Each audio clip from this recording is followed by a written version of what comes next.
No nii, tere hommikust, aeg on läinud ja ma olen nüüd jõudnud tagasi koju. Tegelikult ma olen kodus juba jupp aega. Ma jõudsin tagasi 22.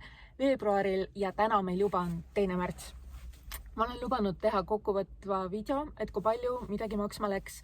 Ja kuna ma praegu olen Tartus linnas, kell on hommiku 6:30 ja ma teoreetiliselt Boltin, aga tellimust ei ole, inimesed magavad ja teine osa on läinud kuhugile puhkusreisile, siis on mul siin vaba aega ja ma mõtlesin, et ma teen teile selle kokkuvõtte ära. Nii, et reis siis kestis 19. jaanuarist kuni 22. veebruarini. Selle aja jooksul sõitsin ma teemaksusid maksmata edasi ja tagasi Eestist Hispaaniasse. Läbitud maad seejuures siis olid Eesti, Läti, Leedu, Poola, Saksamaa, Prantsusmaa, ja siis Hispaania. Ma sõitsin läbi enamuse Hispaania rannikust ja natukene ka sisemaad. Hästi palju, mis oli plaanis, jäi tegelikult tegemata. Suuresti tänu sellele, et mul läks auto katki.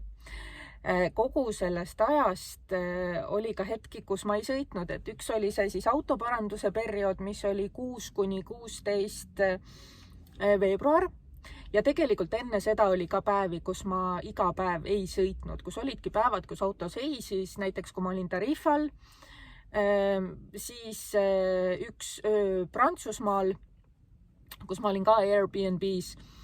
Et olid mõned hetked, kus ma ei sõitnud, et see nüüd on oluline selles mõttes, kui me hakkame rääkima siin kütusekulust, on ju, et kas sa sõitsid iga päev ja kui palju sa siis sõitsid. Et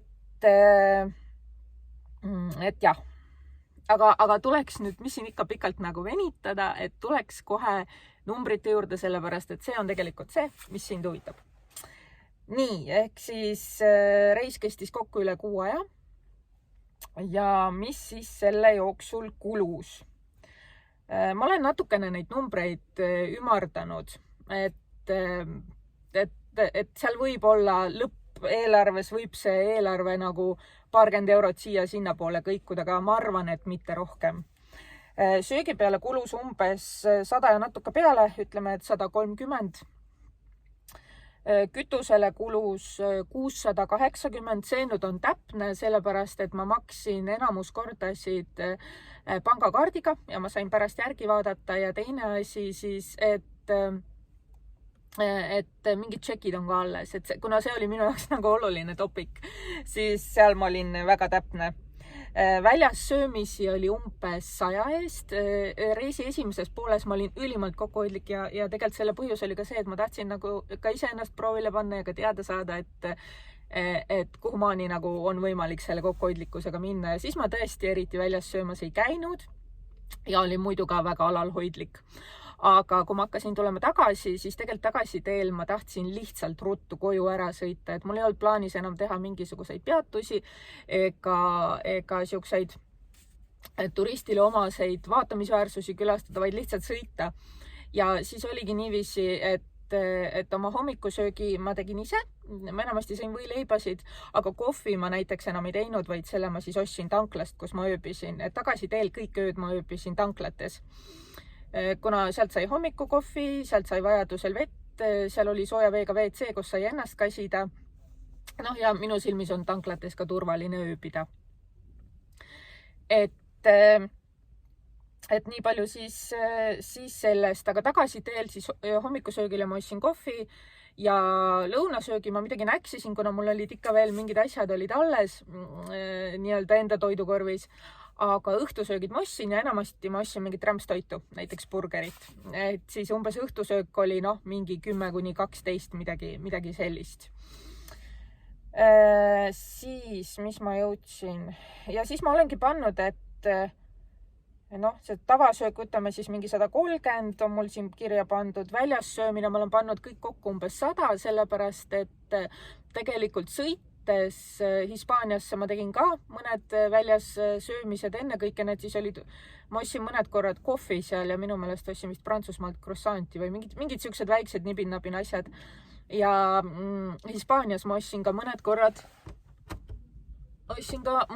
pitsat. Nii, okei, nüüd oleme me söögiga igatepidi ühel pool. Siis muu ostlemine, kuna mulle meeldivad endale klepekad ja minu meelest on tore mälestus, kuna ta on auto akna peal taga, siis ma ostsin klepekaid. Klepekad on päris kallid, et üks klepekas jäi 3 euro kanti, et kas oli 2,50 kuni 3,50 vist oli kõige kallim ja neid on mul seal oma 10.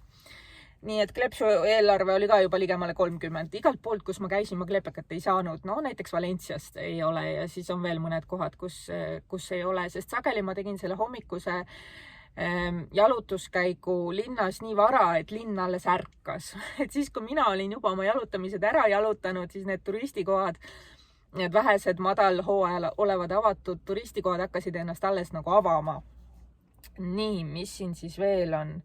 Siis ma ostsin veel ühe külmkapi magneti, kuna seal oli peal ka termomeeter. Ja siis ma ostsin 2 paari pükse. Ja minu meelest nibin-nabin midagi oli veel, et ütleme, et ostlemine ka 100. Autoparandus oli 380, sellest on juba palju juttu olnud, et 200 oli varuosa, 180 parandus. Seal oleks saanud hoida kokku 30 eurot, kui ma oleks vaevunud minema pangaautomaadi juurde ja võtma raha välja, aga ma ei teinud seda. Siis parkimine, mida ma tegin siis reisi esimeses pooles, et seal oli suurlinnades ma siis parkisin parkimismajas ja sellest ma maksin ja paar korda ka kesklinnas tänaval parkimise eest ja siin ma ka teadsin täpselt palju see oli. See oli 28 eurot, kuna ma ei ole vist aastaid nii palju parkimise eest maksnud, nagu tervete aastate lõikes, siis see jäi meelde. Siis Airbnb-d, seal nüüd oli oma 10 päeva oli siis Conil de la Fronteras ja siis oli 1 päev Prantsusmaal ja see kokku on 230. Nii, nüüd vist saigi kõik ära. Söögist me rääkisime, kütusest rääkisime, väljassöömisest rääkisime, ostlemine oli, autoparandus oli, parkimine oli, Airbnb oli. Ja mis see kõik siis kokku maksma läks? See kõik läks kokku maksma, mul on siin pandud 1648, ehk siis ütleme 1650. Sõidetud, oldud, elatud sai siis selle eest rohkem kui kuu ja mõned päevad peale, et 19 jaanuar kuni 22 veebruar. Sealhulgas on ka päevad, kus ma autoga ei sõitnud, kohe kindlasti ma ei sõitnud 6 kuni 16 veebruar ja mõned päevad ka enne seda, ehk siis seal ei ole kütusekulu. Sellest 1600 circa 50 eurost, mis umbes kulus, võib tegelikult julgelt maha võtta, mis minu silmis ei olnud nagu asjad, mida hullult vaja oli, milleta oleks saanud hakkama. Autoparandus on ju, oleks võinud vabalt nagu mitte olla ja kohe 380 juures. Siis ostlemist võib mitte teha, et ega tegelikult neid pükse, klepekaid ja veel paari asja nagu ei oleks vaja olnud, et see ei olnud nagu must be asi, et jälle 100 maha. Siis Airbnb, et tegelikult ei oleks pidanud nii palju ööbima, et mul on siin kokku 230, et võib-olla oleks võinud teha ainult mõned ööd ja ma kindlasti ei olekski nii palju ööbinud, kui auto poleks katki läinud. Ja ma olen siin sellest 1648 võtnud nagu automaatselt maha autoparanduse Airbnb ja siis meil jääb järgi juba 1038, on ju. Ehk siis, kui on sellest 1648 võetud maha autoparandus ja Airbnb, jääb järgi 1038, aga omakorda võib sealt tegelikult maha võtta veel siis selle ostlemise võib maha võtta. Samas jälle teisalt, kui hakata mõtlema, et kui auto oleks korras olnud, ma oleks rohkem sõitnud, aga kui palju ma oleks rohkem sõitnud, et tegelikult, kui sa oled juba Hispaanias endas ja tegeled sellise ringi vaatamisega, siis ega päevas väga palju ei läbi, et ei ole nii, et iga päev sõidad 1000 kilomeetrit kuhugi poole, et võib-olla sõidad 100, võib-olla maksimum 200, on ju. Pigem ei sõida isegi nii palju, ma ütleks, pigem sõidad nagu 100 ringis, ehk siis võib-olla oleks läinud 1 paak kütust veel. Ja 1 paak kütust arvestades Hispaania hindasid, see nagu väga tegelikult seda pilti ei muuda. Ehk siis mina ütlen, et tegelikult on võimalik sõita Eestist Hispaaniasse ja olla Eestist ära üle 1 kuu.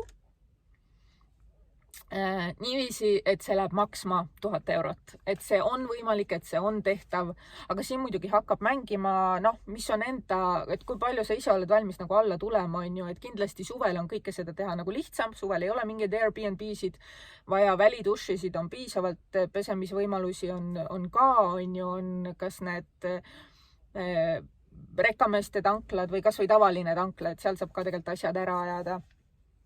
Et noh, väljas on ju, ei pea sööma, ostlema ei pea üldse, noh, söögikohalt nagu sealt midagi väga alla tegelikult ei võta, et seal vast võib-olla pigem isegi läheks nagu rohkem, aga mis ma ütleks ikkagi, et kütus ja söök ehk siis need põhiasjad, mille peale me igapäevaselt raha kulutame, on Hispaanias odavamad.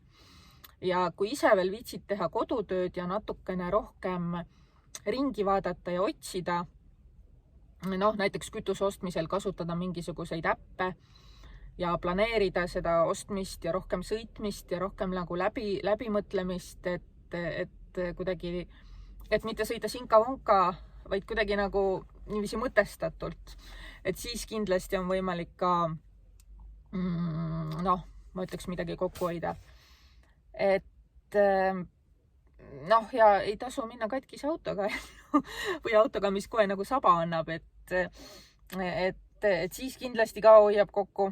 Aga et ühesõnaga mina siis sõitsin kokku 9656 kilomeetrit, kuna niipea kui ma oma koduõuele jõudsin, siis ma tegin sellest autoarmatuuris olevast kilomeetri loendurist, kuna enne sõitu ma olin pannud selle, enne Eestist lahkumist olin ma pannud selle 0. Nii et tõesti mul kogunesid ka ainult need kilomeetrid, mis ma sõitsin sel reisil, et ma ei pidanud kuskilt varasemast midagi maha arvutama. Et see on hästi täpne. Et kokku ma siis läbisin 9656 kilomeetrit ja kokku läks kogu reis maksma 1600, ütleme siis 50 eurot. Aga ma ütlen, et oleks saanud tegelikult hakkama ka 1000-ga. Et ma loodan, et see on kellegile tegelikult motiveeriv. Et sa lähed ja teed, ei pea olema nii kokkuhoidlik või mida iganes, et asja mõte on tegelikult see, et saab reisida, saab olla ja see ei pea olema kallis. Ma soovin sulle hästi-hästi mõnusaid reise. Ma arvan, et ma ise tahaks minna kangesti Hispaaniasse tagasi ja ma praegu mõtlen, et äkki mul õnnestub minna tagasi aprillis ja olla ära aprill ja mai Hispaanias. Ma veel päris täpselt ei tea, mis ma seal tegema hakkan või kus ma olen, et kas ma niisama hulgun ringi või ma otsin endale mingisugust asisemat tegevust, et see nagu selgub. Et praegusel juhul ma ei ole väga kindel, et ma lähen Skandinaaviasse tööle, kuna Skandinaavias Taanis on mais jahe ja minu töö tähendab seda, et ma olen 24/7 õues ja arvestades seda, mis ülepeakaela maailmas ja ka siin Eestis toimub, siis ma ei ole päris kindel, et ma nagu tahan minna. et äkki pingutaks ja oleks ja tegeleks sellega ja nende asjadega, mida ma nagu päriselt teha tahan ja sellega, kus ma ka nagu päriselt olla tahan, mitte lihtsalt mammuna tagaajamisega.